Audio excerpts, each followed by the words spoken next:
Shalom. I'd like to start out by giving all glory, praise, and honor to Yahweh Bahasham, Yahweh Shai Bahasham, Rakach Wadash. Double honors to the elders and apostles of the Great Millstone, and Shalom to the elect of Israel. So I was checking out Black Ram 313's video last night, and he brought up a clip of people talking about how the U.S. or Babylon the Great is now a third world country. So went and looked into it some more, found this little video, and we're going to check it out and then get into the scriptures. So without further ado, here it is. I've been seeing a lot of TikToks lately about people complaining about how hard it is to live in America and everything's more expensive and it's a third world country with a Gucci belt. And I just want you to know one thing. You are not crazy. That is fact. We rank 25th in the world for economic freedom, 129th in global peace, the land of the 15th freest, 15th, 17th for quality of life, 20th for gender equality, 18th for healthcare. But we spend more than anybody else. We have the lowest life expectancy for men and women of any country with a high GDP. We rank second to last in childcare quality. 29th in work-life balance, no surprises there. Pay attention, because this is a weird one. The scale for this one says that the number one country has the highest rate of poverty. What that means is 54 countries have a lower poverty rate than the richest country in the world. We do, however, rank number one in a few places. We are absolutely killing the game in the cost of college. Number one, baby! Scotland tried, but we do have the highest rate of overdoses. And you can always rest assured that you live in the richest country in the world, except that the richest 10% own 70% of the wealth and the bottom half are fighting over 2.5% of it. What I'm trying to say is if you feel like you're struggling just to survive right now and this seems like a bunch of bullshit, it's because it is a struggle to survive right now and it is a bunch of bullshit. I've been seeing a lot of TikToks lately about... Yeah, there you heard it. The American dream is not all that it was cracked up to be. This place is falling, and it is rapidly in decline. So, before we get into anything, let's check out the definition of third world country. And so, here it is, just pulling it up on Google, the first thing that comes up, and it's from the Project.org. It says in recent years, the term has come to define countries that have high poverty rates, economic instability, and lack basic human necessities like access to water, shelter, or food for its citizens. These countries are often underdeveloped, and in addition to widespread poverty, they also have high mortality rates. And so that's what third world country has come to mean. But it originally goes back to the Cold War. And here, got it right here. So the term third world arose during the Cold War, and it was used to define countries that remained non-aligned with either NATO or the Warsaw Pact. The US, Canada, Japan, South Korea, Western European nations, and their allies represented the first world, while the Soviet Union, China, Cuba, North Korea, Vietnam, and their allies represented the second world. And so there's a little bit better interpretation of it because that's where it originates from, but it's evolved to mean a just economically underdeveloped country. It says this terminology provided a way of broadly categorizing nations of the earth into three groups based on political divisions. And there you go, the accuser of our brethren, which that word accuser goes into, the Greek word is kategoreo. So it's to categorize. And Esau, the self-proclaimed white man, is always categorizing people into different groups, especially the Israelites. It says, due to the complex history of evolving meanings and context, there is no clear or agreed upon definition of the third world. So strictly speaking, third world was a political rather than an economic grouping. But as we said, it's now become an economic grouping.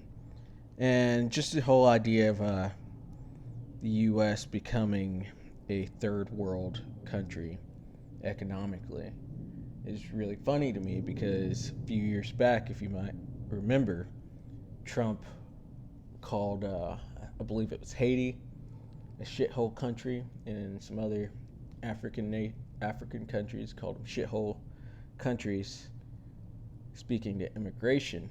But that pride is starting to fall down because their baby, America, has now become a shithole country. And it really is. You just saw those numbers that the lady just spat out in that TikTok. And we know that to be true. And things are getting tougher and tougher, and inflation is increasing, and it's really just not going to stop. This is it for America. This is the end for it, for Babylon the Great. These these plagues are not going to slack. They're going to increase and increase all the way until the final plague of the nukes hitting this place and wiping it out forever.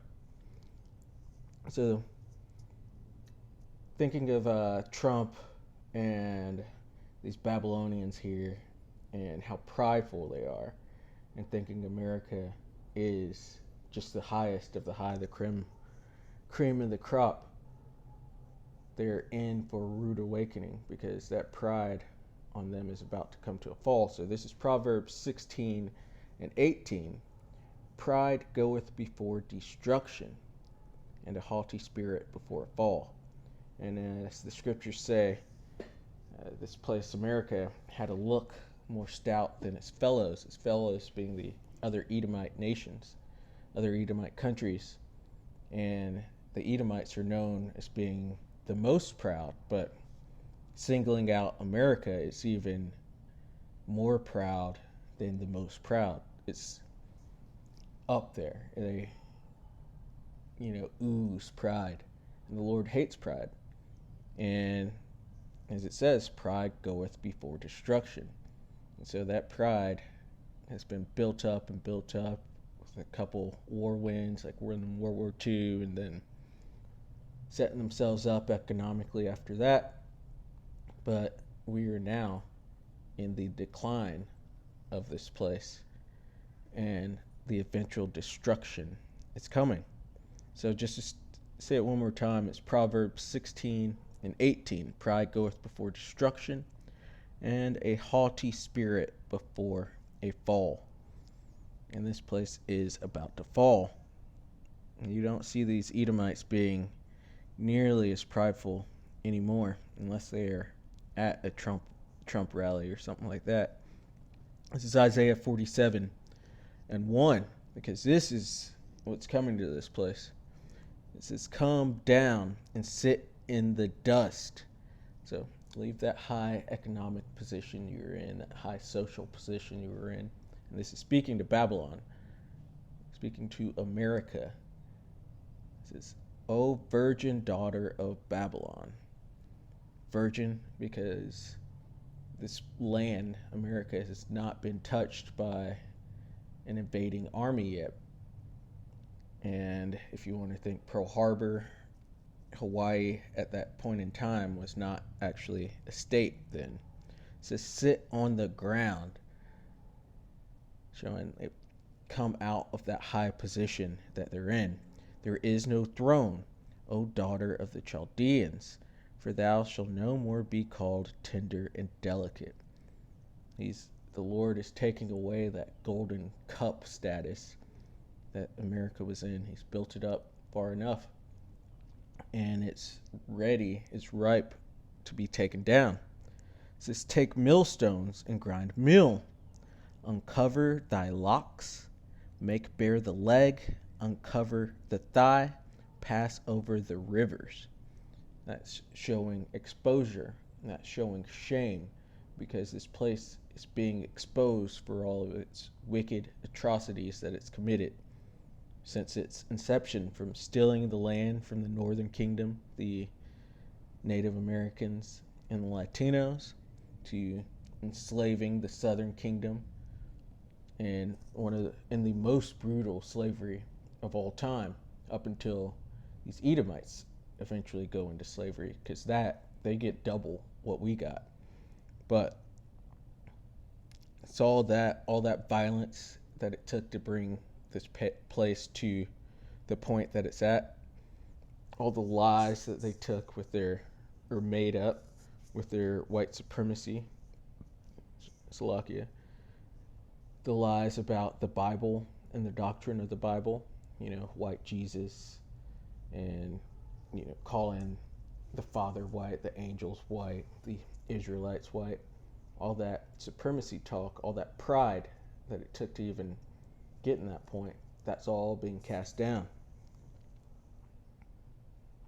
It says, thy nakedness shall be uncovered, yet thy shame shall be seen. And that's going into the exposure of this place. I will take vengeance, and I will not meet thee as a man. Because Yahushua is coming back as an avenging spirit. As for our Redeemer, the Lord Yahweh Ba'ashem Yahushua of hosts is his name, the Holy One of Israel. Sit thou silent, and get thee into darkness, O daughter of the Chaldeans, for thou shalt no more be called the Lady of Kingdoms. And as I was saying earlier, the Lord said Babylon was a golden cup in his hands, but now it's no more. It's being cast down, and it was the top of the nations, the top of the countries, but it is not anymore. And these nations are seeing the filth of Babylon the Great. They're seeing the economic decline of Babylon the Great, and they're praying for it. They want to see the downfall of this place, because America's gone around just stealing resources from people, creating different wars and political wars and proxy wars just to take out the leadership of certain countries and install their own puppet government so that they can steal and siphon off resources from these other nations. So they don't have any friends. It's just Babylon and the land of Israel. Those two together, and those two will be destroyed with nuclear fire. Except the difference is the land of Israel will be repopulated again, and people will live there. The Israelites will live there. Yahushua will live there and reign from there. But this land, America, will just be a memorial for where wickedness was. And wasn't expecting to get to 6 and 7, but it goes into how Babylon had the Lord's people. So, verse 6, I was wroth with my people. I have polluted mine inheritance and given them into thine hand. That's the Lord. After we, the Israelites, the Negroes, Latinos, Native Americans, messed up and could not keep the covenant, we had to go into slavery into the hands of the Edomites. It says, thou didst show them no mercy. Upon the ancient hast thou heavily laid thy yoke. And you can look up yokes of iron, and we are the only people that were in those. It says, and thou saidest, I shall be a lady forever, so that thou didst not lay these things to thy heart, neither didst remember the latter end of it. And the latter end of it is complete and total destruction, annihilation, and 1,000 years of slavery for the Edomites, as well as the other nations, because they all had a hand in our downfall. But they weren't thinking about, especially the Edomites, were not thinking about how rough of a fall they have to take. It's going to be tremendous, and it's going to be talked about. Great was the fall thereof. So this is Jeremiah 51 and verse 8. Babylon is suddenly fallen and destroyed. And this place is, at this point, it's mostly economic and morally. Things are completely in decline, especially with these other nations all joining on to the BRICS nation. It's going to completely kill the dollar. and the world's, for now, will be working off the wand. And this is going to send this place into complete physical destruction too. So it says Babylon is suddenly fallen and destroyed. How for her take balm for her pain, if so be she may be healed. Balm, as it says, it's for pain, and it's to heal. But there's nothing that could be done for this place to actually heal it. It says, we would have healed Babylon, but she is not healed. Forsake her, and let us go everyone into his own country. This place is known as a melting pot. And so it has many people from the many different countries of the world here, because it was kind of a cash cow for these different countries. And for all the heathen, you could make money here at one point, and good money.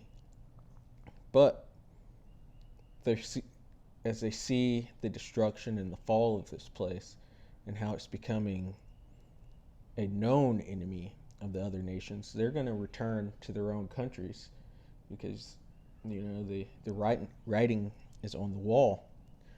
It says, for her judgment reacheth unto heaven, and is lifted up even to the skies, because the sins of this place are tremendous. They stack one on top of another on top of another, and it's gone all the way up to heaven. You can't even name the amount of sins. Like, if you could possibly section off certain things, like think of just the blasphemy they've committed within creating their own form of Christianity, or the blasphemy they've created by saying that they are the people of the Lord, but are truly the Edomites. It's just too many to even begin to count. The sin of having, I shouldn't say sin, because they're not under the covenant, but they've put it onto themselves, so they are sinning. But touching the apple of the Lord's eye, there's a lot to pay for, and they will pay, because it's prophetic. And the Edomites are the people of the Lord's curse to judgment. And so let's end it off here in Baruch 4. I went into this not too many lessons ago, but Baruch 4 is a really good chapter, and it speaks to this. So Baruch 4, and we'll start at 30. Take a good heart, O Jerusalem, for he that gave thee that name will comfort thee. And he said he'd send the comforter down for us. But the comfort here is in knowing that our enemies, a great amount of enemies, will soon suffer as we've been suffering. Deuteronomy 30:7, the Lord said he's going to put all these curses that are upon us onto our enemies. And so we are in the beginning of seeing this. And you can already hear them crying about what's happening, but there is so much more to come. It says, miserable are they that afflicted thee, and rejoiced at thy fall. Miserable are the cities which thy children served. And the cities, and you could think of Babylon, America, as one big city, and it's going to be miserable, because it's who took the bulk and inflicted the most pain upon the bulk of the Israelites, the northern kingdom and the southern kingdom. And so it has the most to pay for. But we were also scattered throughout the four corners of the earth. And so this is speaking to those cities too, but primarily Babylon here. Miserable are the cities which thy children served. Miserable is she, that being Babylon the Great, that whore that rides on the beast, that received thy sons. And this place had the northern and the southern kingdom. For as she rejoiced at thy ruin, because they were there to see us fall during the Renaissance and to get us in slavery here, not to mention all the other slaveries, But for as she rejoiced at thy ruin, and they did rejoice. In Zechariah it says, and they that sell them say, blessed be the Lord, for I am rich.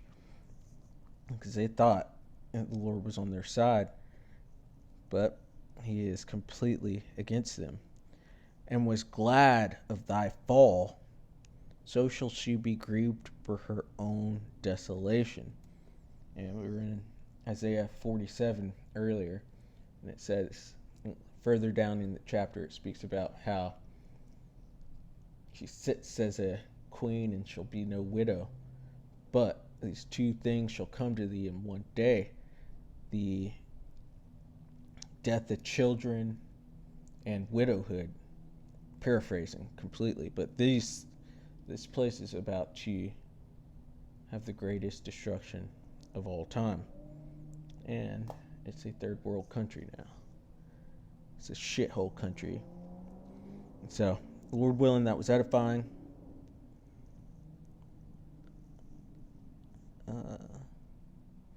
Actually, I don't think I finished out 33. For as she rejoiced at thy ruin, and was glad of thy fall, so shall she be grieved for her own desolation.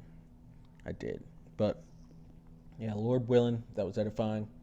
I'd like to give all glory, praise, and honor to Yahweh Bahasham, Yahweh Shai Bahasham, or Kakwadash. Double honors to the elders and apostles of the Great Millstone, and Shalom to the elect of Israel. Shalom.